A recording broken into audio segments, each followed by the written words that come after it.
bypass surgery will relieve the pain. But bypass surgery will not give you any other benefit. Bypass surgery will not make you live long. Bypass surgery will not prevent another heart attack. Bypass surgery will not prevent sudden death. Bypass surgery will not prevent strokes. But bypass surgery will make life easy for the rest of your life, however long it is. That is one indication. The second indication is a heart function. Because of a large heart attack, the functioning of the heart has become so small that the patient is not able to go to the toilet without breathlessness. So life becomes miserable. In that case, if a good surgeon does bypass surgery with some corrective measures in the left ventricle, life may become tolerable till he dies. These are the two indications. For angioplasty, there is no indication actually. The large studies independently done show angioplasty in very poor light. But there are small studies, plenty of them funded by the industry, which show good results. But now the meta-analysis of all the studies together has shown that in stable angina, that is a chest pain which comes on exertion, when you stop it goes and patient is otherwise alright, they should not have angioplasty at all, because then once you do an angioplasty, then there is a foreign body inside, you got to take blood thinners all the time. These blood thinners look good on paper, but they may make you have a bleed in the brain. Almost all blood thinners have a risk of a bleeding in the brain. So we may convert the label in the death certificate from a heart attack to a stroke, that's all. The date will not change. So these are the real indications. But today, every Tom, Dick and Harry who goes to the hospital gets an angiogram done. There is no indication for angiogram at all. Angiogram should be only done scientifically when you clinically decide that the patient requires either an angioplasty or a bypass surgery. Then to know where to do the plasty, you do that. Because every living human being, except a small percentage, about 5% people who are an exception, everybody has these blocks, and these blocks are good in a sense because they make the heart used to less blood supply, which is called preconditioning. So these people get a heart attack, they don't die. And if you don't have a block, which is only a 5% of the population, probably if you get a block because of the clot, you instantaneously die. So these blocks are good. Even if you do the angiogram for school-going kids, you have the blocks. American army soldiers aged 18 to 20 were angiogrammed both in the Vietnam War and Korean War. The dead soldiers, shot dead soldiers, very healthy soldiers. 76% have had 3 vessel blocks. 52 had 2 vessel blocks. And some had even the left main block equivalent, which means almost everybody has a block. So today what has happened is, see, once money comes into the picture, humanity goes out of the window. So supposing you have built a cardiac hospital or a setup, it costs about 30-40 crores of rupees. So the interest alone, you require 4 bakras every day. So that is not what it is. If you want a healthy heart, remember one thing, however careful you are, if you are going to get a heart attack, you are going to get a heart attack. So nobody can prevent that. Disease is an accident. If you are healthy today, it is chance. If you are not healthy today, it is chance. So it's all chance, and no doctor can give you guarantee. No doctor can tell you what happens to you tomorrow, because it's all statistical.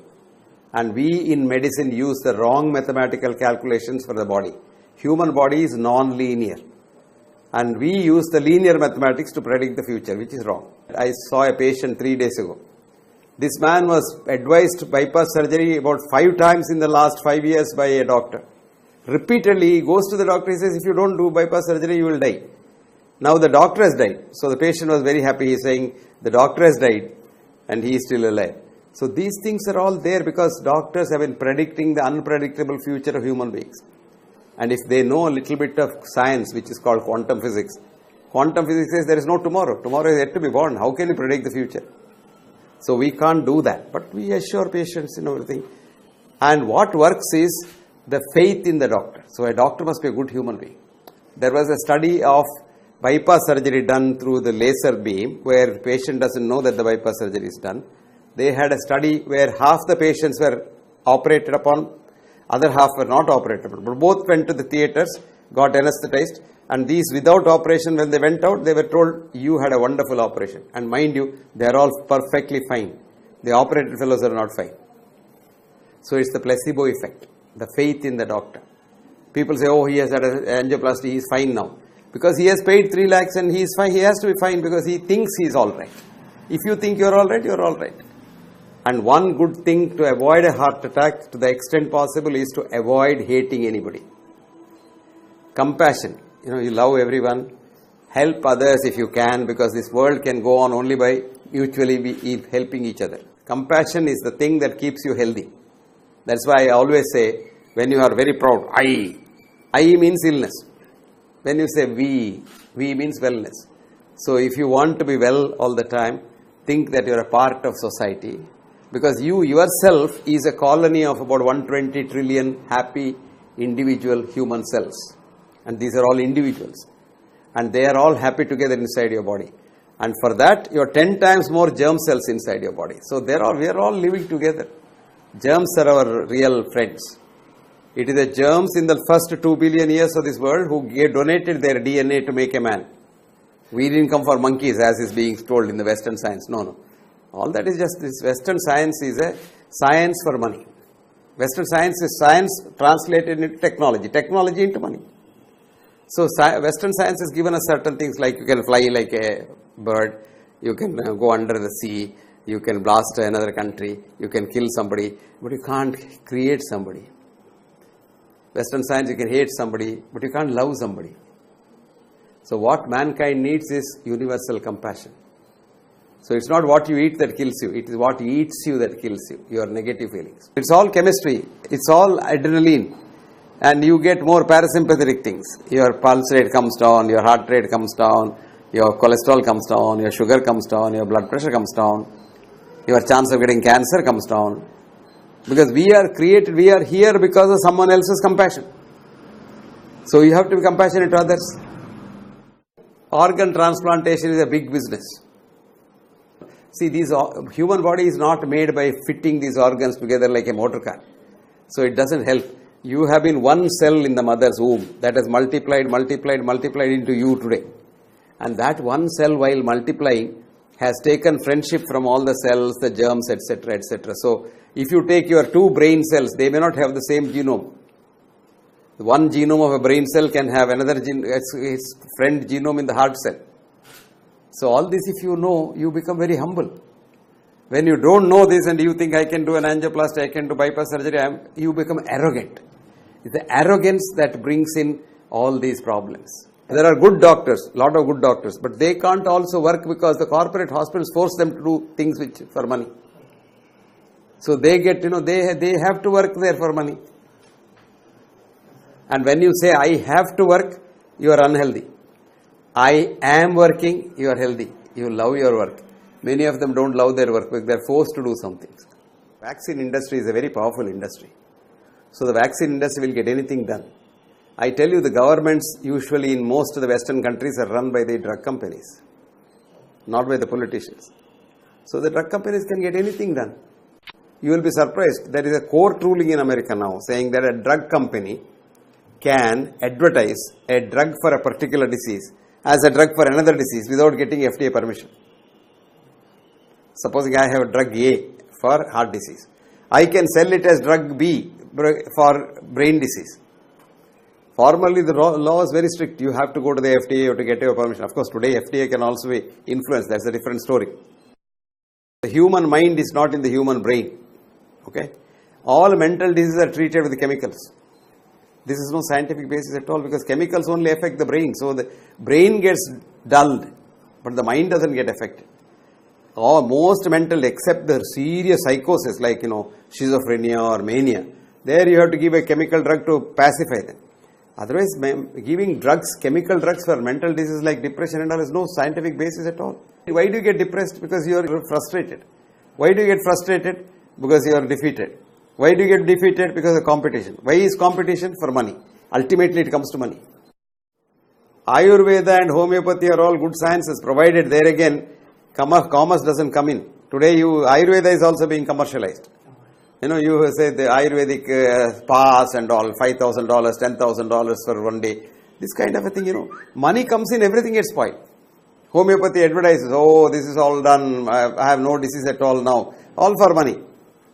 Genuine homeopathy is good. Genuine Ayurveda is good. Genuine Western medicine is good for emergency quick fix.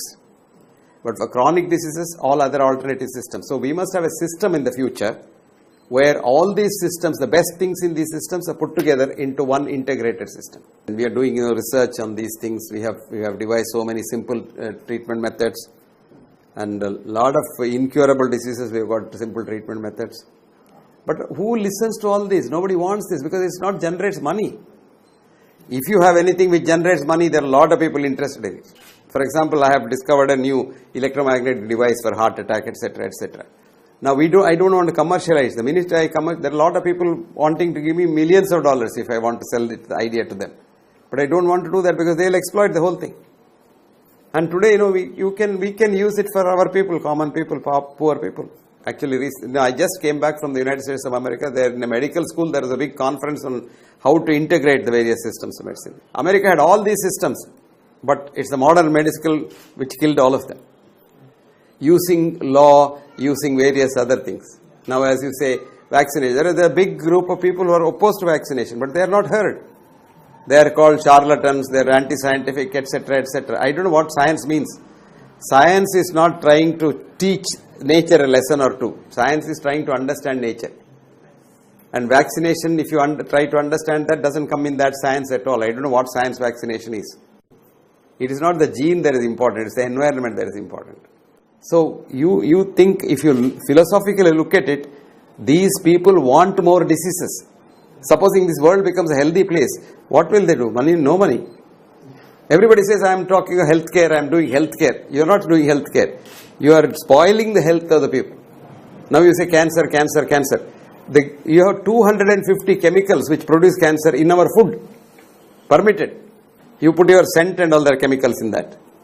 You put the face, so many things, lipstick, there are chemicals in that. All these are permitted chemicals.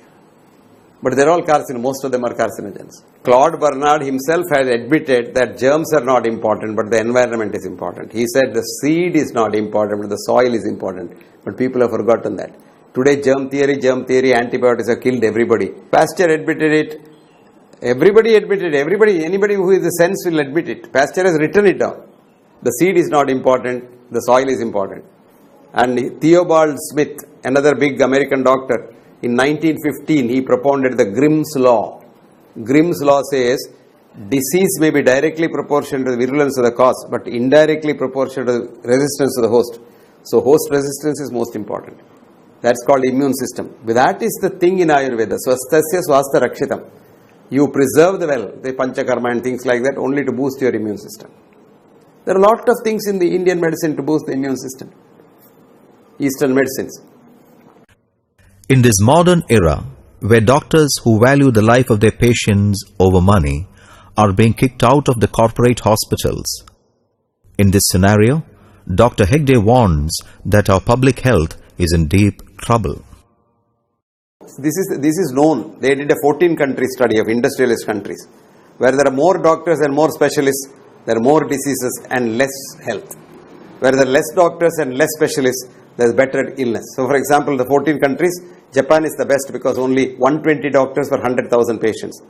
America is the worst because 493 doctors for 100,000 patients. In Japan, the 99% of the doctors are family physicians. In America, 99.99% are specialists.